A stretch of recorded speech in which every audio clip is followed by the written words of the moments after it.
No mundo ninja sempre houveram shinobis muito poderosos, sendo que o nível mais alto sempre foi representado pelos Kages, e isso fica muito evidente quando os antigos Hokage chegam na guerra e colocam ordem na casa, e logo que chegam eles já mostram por que são tão diferenciados. Com somente 4 membros, eles conseguiram fazer o que cerca de 40 mil ninjas não estavam conseguindo. O Minato se livrou facilmente da Bijudama do Jubi, o Hashirama imobilizou completamente 10 caudas, e os outros Hokages auxiliaram uma barreira forte o suficiente para aguentar ataques do Jubi. E depois disso, todos ali presentes começam a voltar a ter esperança, isso porque os Hokages são extremamente poderosos. Mas você aí, já se perguntou qual deles era o mais forte em seu auge? Melhor que isso, qual seria o rank dos Hokages por nível de poder? É isso que a gente vai descobrir hoje. E galera, eu fiquei em dúvida de qual critério utilizar, pois dependendo de como for analisar, essa lista muda drasticamente. Eu escolhi analisar pegando o auge de poder que cada um mostrou, e já adianto que teria uma mudança considerável nas ordens se eu fosse considerar o nível de poder enquanto cada um era Hokage. Mas enfim, aqui será avaliado o auge de poder mostrado, independente da época. Dito isso, vamos começar nosso ranking. E em sétimo lugar, Tsunade Senju. E sim, como a gente está considerando o auge mostrado de cada um,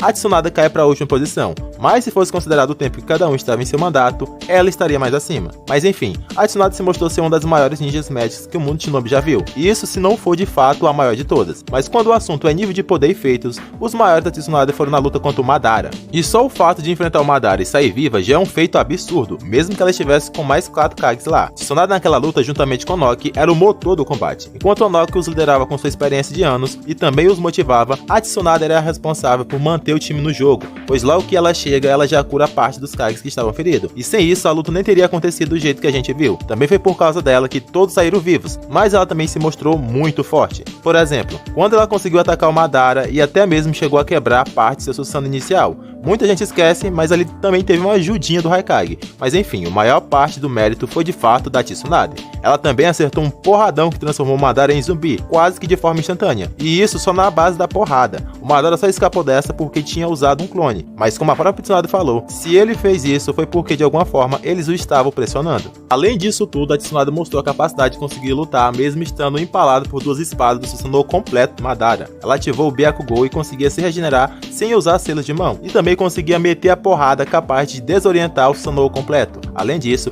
ela também foi reconhecida pelo próprio Madara, ele a reconheceu como alguém digno de se lutar. E isso tudo sem falar que ela resistiu a ser partida ao meio, e ainda assim manteve a consciência, conseguiu realizar a invocação e conseguiu regenerar a si própria e aos outros Kages. Então a Tsunade é muito pica das galáxias. O que faz ela ficar em sétimo lugar é que o poder ofensivo dela consiste basicamente em Taijutsu. Ela é muito dependente da força absurda que ela tem, e não é que isso seja pouca coisa, mas comparado ao que os outros Hokages mostraram, não tinha como ela ficar mais acima. E em sexto lugar, Hiruzen Sarutobi. E bem, aqui eu estou me referindo ao Hiruzen revivido pelo Edo Tensei, e é exatamente por esse motivo que ele ficou na frente da Tsunade, por ser um Edo Tensei. E isso o beneficia muito, e eu sei que eu disse que ia considerar o auge de cada um.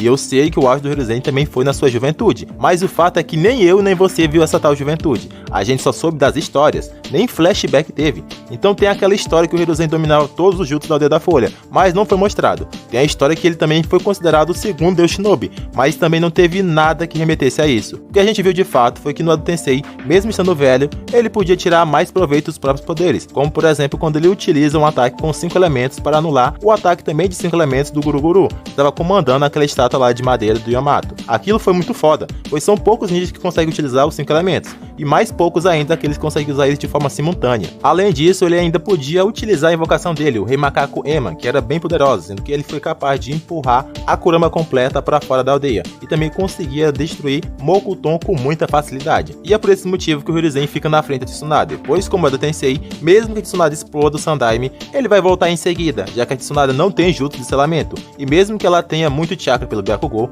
o do Hiruzen é de forma infinita, por ser um Edo Tensei, e ele pode lutar a longa distância com os 5 elementos, e também com Shuriken no jutsu. Então, mais cedo ou mais tarde, ele iria superar a Tsunade em um combate direto, e por esse motivo que o Hiruzen ficou em sexto lugar. Em quinto lugar, Tobirama Senju, e o motivo dessa posição é porque o Tobirama era um dos maiores criadores de jutsu do mundo ninja, e ele não recebeu o devido destaque, mas ele era um gênio para criar jutsu e também um grande estrategista em batalha. Mas como o assunto é poder, o Tobirama tinha alguns jutsus bem apelativos, como por exemplo o Edo Tensei, e eu sei que não foi divulgado nenhum ninja que o Tobirama podia reviver, mas é um fato que ele tinha essa técnica, e ele até usava ela de forma diferenciada, sendo que ele deixou claro que ele sempre usava o Tensei com um jutsu auxiliar, que explodem vários papéis bombas e cada explosão invoca mais papéis bombas, até que o inimigo seja completamente destruído. Pode parecer simples, mas isso é algo bem apelativo, e que pode destruir até os maiores fatores de cura da obra, pois é uma sequência muito grande de dano sem parar. O jutsu só falhou porque foi usado no Jinchuriki do Juba, que além de ter regeneração e ser muito resistente, também podia contar com as esferas da Bolsa da Verdade para se proteger. Mas contra outros adversários, esse jutsu é mortal. O que também justifica o Tobirama estar aqui é seu Hirashi no jutsu, o famoso voo do Deus Relâmpago, que, como foi mostrado pelo Minato, pode ser um jutsu assustador, capaz de destruir um exército em questão de minutos, mesmo estando sozinho. Tobirama também era dono das técnicas de águas mais legais da obra, sendo que ele conseguia usar praticamente todas